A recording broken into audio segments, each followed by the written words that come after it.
this is your first video, welcome and thank you for watching. Hey guys, so this morning I am going to take you through some meal prep and just show you how I cook my meal prep, how I store it, and then take you through my day about eating it and taking it with me. And yeah, before we get into that, I do want to touch on if I'm tracking macros, if I'm tracking calories, or what am I doing right now. So currently I am not tracking anything. And I know I've mentioned before that I have a past of disordered eating. I have found that tracking calories, macros, anything definitely triggers that, and it triggers a lot of food-focused thoughts, which I just want to spend my mental capacity thinking about other things besides food and when I'm eating next and what I'm eating next. I don't think macro tracking is inherently bad. I think it can be a fantastic tool, and I do recommend it for those who haven't tracked before and who are looking to, you know, get to their physique or their health goals, because your nutrition does play a very large part in achieving your health and fitness goals. Calorie or macro tracking can really point you in the right direction. There are so many great calorie calculators and macro calculators online. There's also a lot of great videos that you can just look up and calculate your own macros. I will link some of those below that I find to be helpful. A lot of the websites will differentiate in what they estimate your caloric intake should be. That's because they're all estimates, they're all guesses, and they're not going to be exactly right. You're going to have to adjust them a little bit, see how you feel, see if you're making results. Personally, I would recommend tracking your calories or your macros for around 3 weeks. I feel like that's a decent amount of time to get you comfortable with the portion sizes, see what they look like, see around how much you should be eating and what that would look like for a full day. So during that 3 weeks, probably track literally everything. Measure out your, I know a lot of people don't have scales. If you have a food scale, great. If you don't probably need to buy one. Just measure out all your portion sizes, look at the labels on your food, be an informed consumer, understand what you're eating, and you can track it all in MyFitnessPal. That's what I used when I would track. And it's really easy. You can scan items in. They make it very convenient. Even if you just track, like, eat for a day like you normally would and see what that compares, like the caloric intake and macro ratio to what the calculators suggest for you, and kind of adjust from there. I personally stopped tracking macros and calories this past summer, so it's been about 6 months. Although I did loosely track some days, so I'll just wake up and be like, I want to track today. And I'll just track what I was eating throughout the day to kind of just get a feel for what I was doing and what I was eating. Personally for me, when I track, I only track the calories and protein, because your carb to fat ratio really isn't going to make a huge difference, especially if you're not in contest prep or anything like that. And it just makes it a lot easier. I know for me, like, I like eating different things and I have different cravings. So one day I may want ice cream, the other day I may want some bread, and it's gonna be a different carb to fat ratio, and it's really not gonna make a difference. But people a lot of the time underestimate how much protein they need, and that's very helpful for me because I also always underestimate how much protein I need. And so usually when I'm not tracking, I do undereat my protein. I would usually try to shoot for around 1 gram of protein per pound of body weight, but I know when I'm not tracking, it's below that, which is fine. It's still like decently high, but it might not be as high as it would be for the best results, and I'm willing to accept that for a little bit more flexibility and overall health. So now that we've gotten that out of the way, let's get into some meal prepping. All right, so for breakfast this week, which is what I'm gonna make first because I'm hungry and I wanna eat it, I'm going to have 2 whole eggs, some egg whites, probably just like a little splash, and 2 pieces of gluten-free toast with sauteed kale, mushrooms, and garlic on top of them, and a side of a kiwi. Let's get into it.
Alright, so usually I would just do the whole meal prep at once, but it's like 11 o'clock. I haven't eaten anything, so I needed that. It was delicious. Now I'm gonna meal prep my stuff for lunch and dinner, which for lunch I'm having a salad, and for it I need to meal prep my chicken, sauteed zucchini, and I think that might be it for the salad actually. For dinner, I have to heat up some beefless crumbles, make some rice, and make some vegetables. So I'll be doing that, showing you guys that, and yeah, getting after it.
just finished meal prep. I'm actually probably not gonna have my salad today because I ate lunch at like 11 and I've had some of the chicken, some of the everything I've cooked. So yeah, I'll show that tomorrow morning when I make my lunch, but I will also show my dinner later. I'll see you then. I am back home now. It's 6:30. I actually just went to a CrossFit workout with my friend, which was really fun. I've never done anything CrossFit before, so it was challenging, but it was a good time. And yeah, I'm about to make my dinner. For lunch, I actually did end up eating a little snack. So I had 2 rice cakes, peanut butter, and some Bowmar Nutrition hot chocolate protein with my coffee. Because I ate so late, I just wasn't that hungry. About to eat dinner, pretty hyped for it. Let's see how it is.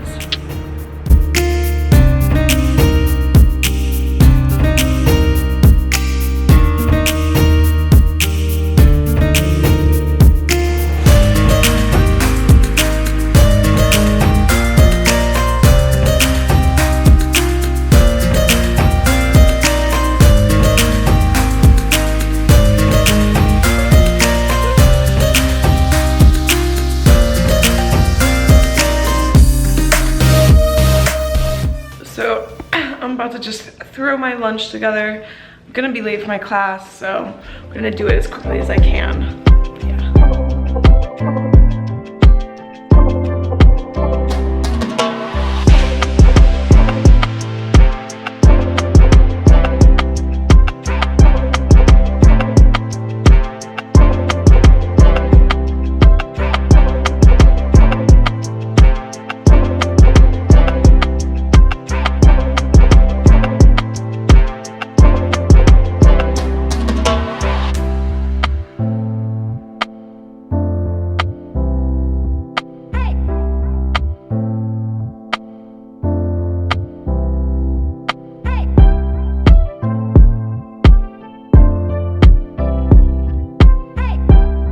Okay, so that's about it.